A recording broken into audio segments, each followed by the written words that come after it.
Hey there, Pioneers! Thanks for tuning in. Today I'm going to be speaking to you about social nootropics. Can a supplement make you more charismatic, charming, and confident? No, it cannot.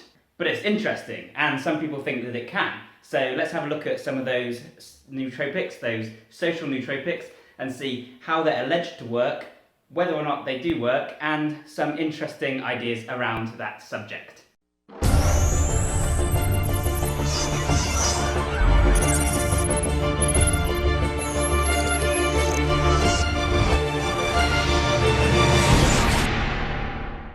So a lot of people who become interested in the subject of nootropics do so because they saw the film Limitless, the film where the guy takes the pill, NZT, and he just becomes far smarter, he's much more witty in conversation, he writes a novel in record time, and he starts day trading, and becomes very wealthy, and he manages to pull lots of women because he's so charismatic, and he goes on lots of cool holidays and moves into a massive flat and basically lives the dream. And that's why people get into nootropics often, because they see that film and the TV series as well, actually, which is very good, and they think, hey man, I want to be like that. Is there really a pill that can do that? And then they look up online and they see that there's lots of nootropics out there, modafinil, piracetam, things like that, that claim to make you smarter and clever, and they're like, hey, this is the same kind of thing. And apparently 1%ers are using these sorts of things. What that means, your guess is as good as mine. But basically,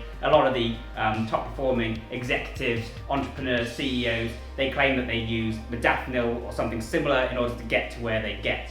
So then people take these nootropics and they find that their lives don't change, they don't write any best-selling novels, they don't become a whiz at the stock markets, and in fact, all that happens is maybe they feel a little less tired. So it's not exactly like a superhero transformation like it is in Limitless. It's more like, hey, I'm a little bit less tired man. So nootropics don't really tend to do that sort of thing. And then they might look into brain training, like the dual NBAC test, and they'll find, hey, I can improve my working memory by 1 digit, and my IQ by like 2 digits, and it doesn't really change their lives. So the idea of social nootropics is very interesting, because these are nootropics that are all about improving your ability to interact with other people, your ability to be more charismatic and more engaging when you speak, and that sort of thing actually would have a much bigger impact on your life than something like trying to be slightly better at memorizing long sequences of numbers, because in the real world we don't tend to need to memorize long sequences of numbers or random lists of items. In the real world, a lot of our success comes from our interactions with other people, and if you can sound more confident, if you can walk with a kind of air, the law of attraction, all that stuff, then things do start to come to you. So people are kind of looking down the wrong road when they're so interested in improving their working memory or their IQ slightly. If they're really interested in being this successful, slick person that they weren't before, then a social nootropic, in theory, would be more kind of the sort of thing they'd be looking for. Whether or not you'd really want to change your personality like that's a whole different issue. I'd say probably not, but that's something for another time. And there are some people who are using social nootropics. It's not a very popular term. I managed to get the #1 spot on Google for social nootropics. So obviously it's not something that loads of people are writing about, but it is something that some people are using. They use social nootropics mainly to combat social anxiety. These are people who are not fine, normal, and they just want to be even better. These are people who have got some kind of deficit in that regard. So they are very shy, they may have panic attacks, they stutter a lot when they speak, and they're looking for a way to kind of ease themselves, and so they look into these social nootropics. Nootropics that work in a similar way to those that increase focus and attention, but they're focusing on different neurotransmitters, ones that can help them be more confident, less in their own heads, get out of their own way, shut up the inner critic, so that they can just flow and be really kind of engaging and cool in conversation. So they can become like an alpha male or like a jock, when actually they're more of an introverted personality type. By the way, introverted doesn't necessarily mean shy. That's a completely different thing. And that's a topic I'll be covering in the future too, because that's a very interesting difference between introverts and extroverts. But anyways, point is that there are some people experimenting with this stuff. So I took a look into it. Does it work? Like I already said in the introduction, no. But there are some very interesting things, I think, that are worth examining in a bit more detail. So the main thing you find people using are GABAergics. That sounds like nonsense. GABA stands for gamma aminobutyric acid, and that's the primary inhibitory neurotransmitter in the brain. What this means is it reduces activity between neurons. It inhibits the firing between your synapses, whereas something like glutamate or acetylcholine increases the activity in your brain. This reduces activity in your brain. And that might not sound like a very good thing, but if you're a person who's a social phobic, then quietening your brain and reducing all that chatter is a good way to make yourself less nervous in a social situation. So an example of a GABAergic is Phenibut. I don't know how you pronounce it. Sounds like a fish. It's not halibut. Phenibut, we'll call it. So this is a precursor to GABA, so it increases the amount of GABA in your brain, maybe, and that in theory quietens you down, allows you to get out of your own way and to relax and to speak more freely in theory. Problem is that it's also got several downsides. For starters, you're not actually more witty or clever or confident, you're just not thinking as much, so you've basically slowed your brain down. If you wanted to be more charming, you've basically done the exact opposite thing, so you're less worried, but you're also less you're like that. You probably know what it's like to have an increase in GABA in your brain, because it's what happens when you drink alcohol also. Eventually it completely shuts down the brain areas, normally starting from the front, working its way back. So starting with prefrontal cortex, higher order reasoning, pre-planning, that sort of thing. So that shuts down, you lose your inhibitions, you lose your ability to think, oh, that's not such a good idea, and you start acting on impulse. So yeah, it kind of makes you mildly drunk. Of course, it's far less potent than alcohol, but not really a great idea. If your hope is to give presentations and be much more interesting, this won't do it. This will just make you less nervous and actually worse at speaking. My main difficulty when it comes to socializing is that my brain works a bit faster than my mouth. So this would not help me. This would be the worst thing I could take, because then I'd just be slow-witted, and that's not what I'm after. So as I just mentioned, Phenibut works in a similar way to alcohol. So actually, a lot of us are already using a social nootropic all the time. That's why we take alcohol, isn't it? Take alcohol. It's why we drink alcohol. We drink alcohol because we're in a social setting and we feel a bit nervous and we want to lubricate our flow of conversation. We want to feel less in our own heads and just let loose, let our hair down. That's exactly the same kind of thing. But again, nobody would say, this isn't going to turn you into limitless. Alcohol turns you into a blithering idiot. But some people do use alcohol. They self-medicate with alcohol for social anxiety. Not a good idea, because alcohol causes all sorts of other problems. It kills brain cells in the long term. It can cause Korsakoff syndrome, which is basically like Alzheimer's. That's the opposite of a nootropic. It's not a smart drug. It's a dumb drug. But again, this is the problem with defining nootropics at all, because they're so varied. All your different brain activities, all the different chemicals, they all have their purpose. None of them are bad as such. You need all of them in order to be working optimally. That's why I think increasing one neurotransmitter or taking specific precursors is not the answer. I talk about cognitive metabolic enhancers, but you can see all about that later. Something that's quite interesting that you may have heard of is a drink called Kava, or Kava. This is the root of a plant, and Kava is basically a drink that's used in Fiji during ceremonies. It's a social drink. It's their equivalent of alcohol, and like alcohol and like Phenibut, it increases GABA, but it does it in a more mild way, and it also it also works on the adrenergic receptors. So it basically increases the effects of adrenaline in your body. So whilst at the same time it's sedating you and making you feel a lot looser, more relaxed, it also wakes you up and makes you more focused. And people say it's a bit like having this kind of calm focus where they feel relaxed, but they're actually more aware of sounds around them. And there are some reports that it's bad for the liver, and it's banned in some countries. It was banned in countries like Germany and Canada, but recently they overturned the laws, having discovered that those reports were mainly from people who already had some kind of liver damage. The point I'm getting at in a very roundabout kind of way is that Kava is maybe a actually safer alternative to alcohol. It's an anesthetic, so it gives you a numb mouth and it can make you feel nauseous. Some people do say they feel not particularly productive the next day. It's not perfect and you shouldn't drive on it, but it's kind of like alcohol, but without all of the side effects and symptoms. I'm not saying anyone should take that. Again, GABA is not the way to increase your social confidence. It's just the way to make you dopey. But it's interesting, isn't it? And I also find it interesting that some people are thinking of banning Kava. Makes you think if alcohol was discovered today, it would be banned, definitely. But yeah, I don't recommend using Kava. Like I say, it's just interesting. I haven't used it myself. There is a bar in New York City called Kava Sutra, so you can go and try it legally in a safe setting if you're interested in that. And I think it's a relatively okay thing. But again, not a social nootropic, it's more a social lubricant. And I think there's a distinction to be made there. Then you have something like 5-HTP, 5-hydroxytryptophan. 5-HTP is a precursor to serotonin this time. And much like tryptophan, which is found in Turkey, 5-HTP is like a step back from tryptophan.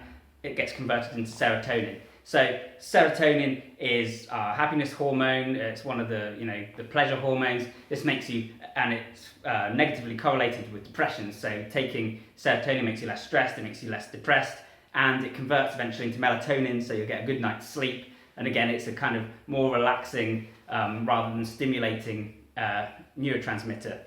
Once again, it's not going to change you if you have social anxiety. It's not going to completely reverse that, because basically you're just in a slightly better mood. That's not quite the same thing. It's still got the brain chatter that made you nervous in the first place. The effects are very mild.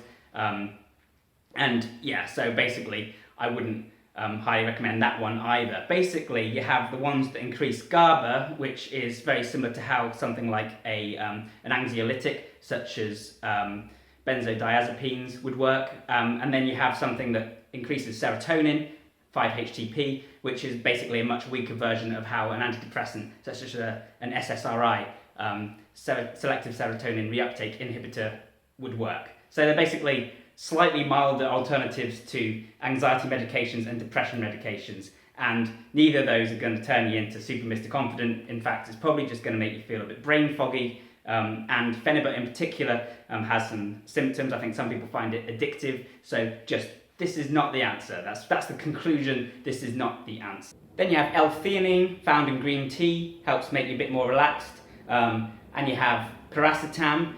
People say that taking paracetam can sometimes improve their sociability and their mood. However, paracetam has also been reported to inhibit verbal fluency, so make you stutter and make it difficult for words to come to mind. So it's all different reports. Whatever happens, mild benefit, and still you're tampering with neurotransmitters.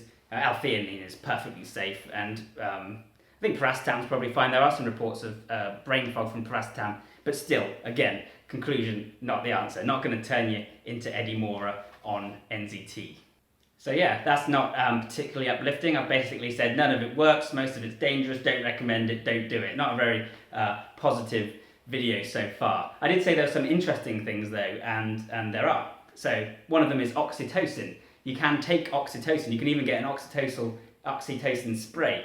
Oxytocin, you might be familiar with, is the love hormone, and it's the one that makes you feel agreeable, and it's the one that's produced when you look at your newborn child. It's supposed to be, it's another feel-good hormone, but specifically about love. So some people actually take this as a kind of way to improve their mood and their sociability, and so they get on better with people. But actually, oxytocin, a bit like dopamine, which everyone calls the reward hormone, it's not as clear-cut, not as straightforward as you might think, because oxytocin is produced when you feel in love, but it's also possibly what's responsible for heartbreak, and it makes you more agreeable and more likely to agree with what people say. So again, you're not turning into this kind of sharp, this cool, slick social character. Instead, you're turning into this kind of weepy person who loves everyone and is crying. That's an exaggeration. It won't have that strong an effect on you. But you shouldn't take it as a social nootropic. In fact, it's used in another way by some salespeople. They actually have a spray, an oxytocin spray, and they wear it and they spray it when they come around your door to door, and it makes people more agreeable. So it makes them more likely to buy their products. So you can actually use this kind of, social nootropic. It's not, but you can use it on other people in a kind of strategic manner in that way, which is, I think that's interesting. But yeah, you shouldn't take it yourself. And I also wouldn't say you should use it on other people to get what you want, because that seems rather manipulative, and probably there are ethical considerations there. Maybe, I don't know. So yeah, you don't want to increase oxytocin, and if anything, it's a weapon to be used strategically. But don't do it. So if that's not what you want, what happens if you reduce your oxytocin? Then what happens? Well, then you turn into maybe a psychopath. There's one theory that you could use oxytocin to treat psychopathy. And so, and it makes sense because you become less sympathetic, you become less upset by hurting other people, you miss people less, like a psychopath. And actually, being a psychopath does have its advantages, one imagines. In fact, studies do show that psychopaths actually, the non-dangerous kind, they actually progress better through corporate structures because they're willing to step on people to get to what they want. So if you're being held back because, and I mean, think about it, when you're in a social situation, often you don't want to speak up because you're worried about offending someone or saying the wrong thing. If you're a psychopath, you don't care. So you're happy to just, trample on their feelings. Again, not very nice. This is just out of interest because I think it's a really interesting subject. But again, I do not recommend doing it. I do not advocate it or think you should. But you can suppress your oxytocin production with a substance called atosiban, I believe, which is used to prevent premature labour because a lot of oxytocin is produced when women are in labour, and this encourages them to have the baby. So they give this to women, and that prevents them from having the baby as much, and it also reduces both oxytocin and vasopressin. So in theory, you could take this atosiban and you could become slightly more psychopathic, and that could help you to do things you want. Imagine, using it in a kind of scalpel scenario, context sensitive manner. Like you want to dump your partner, so you take some atosiban. You need to fire Clive because he's always smelly and disgusting. So you take some atosiban and then you just don't care. Like, again, hypothetical, not a good idea. Definitely moral issues, but interesting, isn't it? And they are saying that it would eventually be sold as a nasal spray again. There are other reasons you shouldn't take it, even if you're not concerned about the moral aspect of it. It reduces vasopressin, which you may or may not know is actually good for improving your memory. So at the same time as becoming the psychopath, you might be damaging your memory. At the same time, it's an anti-labour drug. So I don't know if you really want to be just sniffing that. It's just weird. It's not something anyone's done. It's just an idea I had when I was reading up on this. I just find it really interesting. But yes, it's 100% a bad idea. So yeah, none of these ideas are things you should do. They don't work, don't do them. But I hope you found some of that interesting. But I don't want to end on a bum note. I'd like to try and give you some takeaways that you could maybe use that would maybe be helpful for improving social skills. Not that I'm Mr. Awesome at being social. In fact, I'd say I'm naturally an introvert, but I think I come across as quite outgoing sometimes in the right context. And that's because of stuff that I've done. So maybe I can share some tips. And again, I've done a lot of reading and research and writing on it. So I've got a couple of ideas. One of them is CBT. CBT is cognitive behavioural therapy. And I'm not going to go into detail on it here because it's something I'd like to talk about again in future videos. But CBT is basically a method for reprogramming your own thought processes. And if that sounds like gobbledygook, it's not. It's the main psychotherapeutic method recommended by the NHS. It basically involves looking at the thought processes that are making you stressed and then replacing them with much more constructive ones. And it's used mainly for treating issues, but I think it can also be used for self-improvement and performance enhancement. So in the case of an anxiety attack, social anxiety, you might be thinking things like, shit, my penis is gonna flop out. Okay. That's probably not what you're thinking. I don't know where that came from. So what you're probably thinking is more like, I'm going to stutter, I'm going to say the wrong thing, people are going to laugh at me, it's going to be stupid, and I'm so stupid. So that's what you've got to not think. So you've got to get rid of that. And CBT would encourage you to replace that thought with something, not necessarily, you've got to believe it. So you don't just go, oh no, I'm so amazing, because it's not going to fix the problem. To fix the problem, you've got to say, do I care if these people laugh? I'm giving a presentation in front of some strangers. It doesn't matter, does it? If people laugh at me, like, I'm not going to see them again. It doesn't matter. And when you actually believe that and convince yourself and think it through, then you're fine. And another strategy in CBT is something called hypothesis testing. And that means that you basically test your theory that people are going to laugh at you, because people are really sympathetic. So if you go on the stage and you stutter or you say something stupid, you'll find that people don't laugh at you. And this is how I overcame my inability to get into gear when I was at traffic lights, when I was learning to drive. I think every learner driver's been in this situation. You're at the front of the queue you wait for the lights to go, you try and drive forwards, and then you stall the car, and everyone's honking behind you and angry. And I was like, oh no, this is so bad. But then my driving instructor, who was actually a bit of a douche, but anyways, he said to me, sit here. I want you to sit here. I want you to sit here until the light changes, not even try and go forwards. And just realise that, they're angry, but you're a learner driver, they should be sympathetic. It's not the end of the world, it's fine. And sure, maybe that was a bit of a dick move because everyone had to wait. But then by the end I was like, yeah, those repercussions weren't so bad. The worst case scenario wasn't so bad. So you can practice doing this sort of stuff out in the real world. One example of how you could do it in your spare time is to go into shops. Shops where you're not going to go there regularly because otherwise, you'll get a bad reputation. But go into a shop, order something that you want to buy, but do it in a funny voice. And you'll be like really nervous at first and think, shit, this is scary. But actually, once you do that a couple of times, you start to realise people just kind of ignore it if you're weird. They're just kind of like, okay, here you go, sir, get out of my shop really fast, please. But they don't say anything, there's no repercussions, it doesn't matter. So there's really nothing to worry about. And so if you can get away with putting on a weird voice in a shop, you can certainly get away with stuttering or just making small talk that's a bit awkward. And even just that, just practice doing small talk. So really, it's just doing the thing that makes you feel uncomfortable. Practicing it will make you better at it. And that's the difference between staying how you are and moving forwards, is just practice and facing the things that you feel uncomfortable about.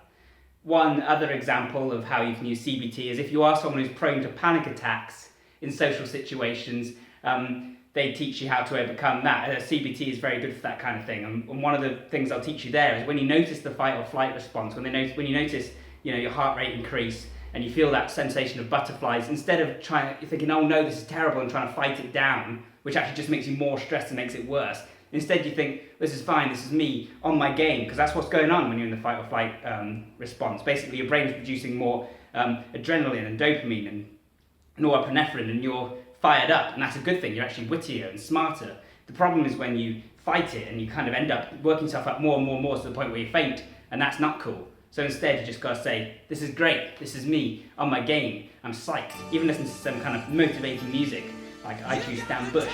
Listen to some Stan Bush music and think, yeah, let's do this. Instead of thinking, oh no, I'm stressed. Stress is fine. You just gotta kind of go into it, lean into it. Likewise, you can also practice other aspects of your social game. Something I've been doing is reading aloud for practice, because what I struggle with, as I mentioned, is stumbling over my words. I've figured that it's hard sometimes to find the words that I need to say in the situation to sound like not stupid. That's something that I've been working on. One way I do it is by just reading aloud, because you just practice and get better at letting words roll off your tongue. Just do it every morning. Read a passage. It's not hard. Another thing I'm doing at the moment is I've made this little app, and it'll say to me, describe to me the benefits of oranges. I'm like, shit, okay. Oranges are really orange. They stand out from a distance. So you're just thinking on the spot, because that's the other aspect of social situations that I sometimes find tricky, is just being quicker-witted. In general, I want to be quicker-witted. So, quickly thinking on the spot and coming up with this sort of thing is really good. Something that is often recommended is practicing being a stand-up comic. And, that's something that's, would terrify most people. That's the whole point. It's great practice. Teaches you to be a bit more immune to the kind of fear that you get from that, and also at the same time to think more on the spot and to be more confident and more of a presenter. And I actually find that doing these videos has helped me a little bit to present better, because I don't know if you've noticed, I've been trying to up my energy levels in this video. I've been watching other videos that other people have made and seeing how they kind of are almost acting at the camera. You have to be much bigger, much louder than you would be in real life, because something is lost in translation otherwise. So whereas I wouldn't normally gesticulate quite so much in real life, when I'm on camera, it actually helps if I'm a bit more, hey, like Krusty the Clown. It just, it communicates better. So that's something else you can do, talk and watch yourself back, watch other people talk, and just practice. It's just any other skill, it's just practice. And that's something that I found helpful. Then there are the other small things you can do just to feel a bit more confident and, on top of the world. For instance, working out just gives you a massive boost in confidence, and it changes the way that people respond to you as well. If you take up a bit more space as a guy, or if you're just in really good shape generally, it gives you a big boost. Not only because you get that reaction, but also because you feel more confident in yourself, and you kind of communicate that on an almost unconscious level. And also you just think, yeah, well, you might have insulted me in a really witty way. I don't have a comeback right now, but I can tear off your head. So we'll call it a draw. Just, you have the upper hand in some ways, even if you don't in others. And also just trying to dress a bit better, not being a style icon or anything like that, but just wearing clothes that make you feel more confident makes a huge difference. I didn't think it would. I was always kind of wearing trainers and stuff. Lately I've been trying to put on nice shoes, nice jeans, nice shirt. It does make a really big difference to the way you feel, and again, to the way people react around you. They just think, oh man, that guy knows what it's all about.